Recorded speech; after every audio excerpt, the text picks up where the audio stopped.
හොඳයි අද බලමු අපි එක්තරා කාලයකට අනුව කාල ප්‍රාන්තර වලට අනුව සෙලවෙන අවලම්බකයක් නැත්නම් පෙන්ඩියුලම් එකක් හදන්නේ කොහොමද කියලා.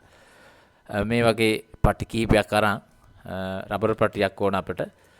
චූටි කම්බියක් අරන් නමාගෙන මේ විදියට අටවා ගන්න ඕනේ පද්ධතිය. මේ වගේ බරක් එල්ලලා මේක ඔබට ඕන කෙනෙකුට හදන්න පුළුවන් සරල එකක්.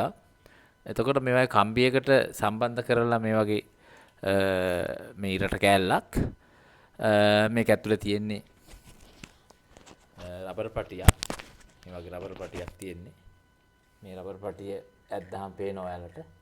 මේ රබර් පටියක් සවි කරලා ඒකට පොඩි බෝතල් කෑල්ලක් ප්ලාස්ටික් බෝතලයක් සවි කරලා මේ වගේ ආධාරකයකට මේ වගේ අවලම්බක නැත්නම් පෙන්ඩියුලම් එක හෙලවෙන විදිහට හදා ගන්න පුළුවන් අපිට. මේකට අපි පාවිච්චි කරලා තියෙන්නේ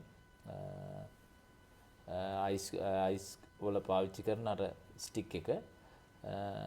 එතකොට මේ වගේ පොප්සිකල් ස්ටික් කියලා මේවට කියන්නේ. ඒතර ඒ වගේ මේ වගේ බරක් කියලා තියෙනවා. අපි බලමු වයින් කරාට පස්සේ මේක ක්‍රියාකාරීත්වය කොහොමද කියලා. අපි මේ රබර් පටියත් එක්ක තියෙන මේ කොටස වයින් කරනවා. මේ විදිහට. වයින් කරාට පස්සේ අපිට තප්පර කිහිපයක් වයින් කරලා ක්‍රියාකාරීත්වය අපි බලමු. දැන් අපි මේ පොඩ්ඩක් පෙන්ඩියුලම් එක තල්ලු කරලා බලමු. ක්‍රියාකාරීත්වයක් සිද්ධ වෙනවා. ඒතර මේ කාල පාන්තරයකට අනුව තමයි මේක ක්‍රියාත්මක වෙන්නේ.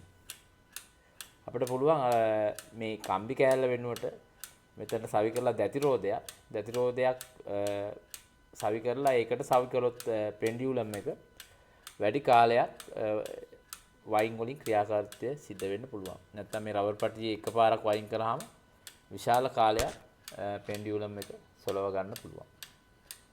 එතකොට අර මෙතන වයින් කරන දැති ගාන අනුව මේ පෙන්ඩියුලම් එක හෙලවෙන කාලය වැඩි වෙනවා. දැති වැඩි වෙන්න පෙන්ඩියුලම් එක වැඩි කාලයක් සෙලවෙන්න ගන්නවා. අපි නැවත වයින් කරලා බලමු. රබර් පටියේ මේ විදිහට ක්‍රියාකාරීත්වය කොහොමද කියලා. මෙතන රබර් පටිය 100ක් කරකෙව්වොත් පෙන්ඩියුලම් එක 100 පාරක් සෙලවෙනවා.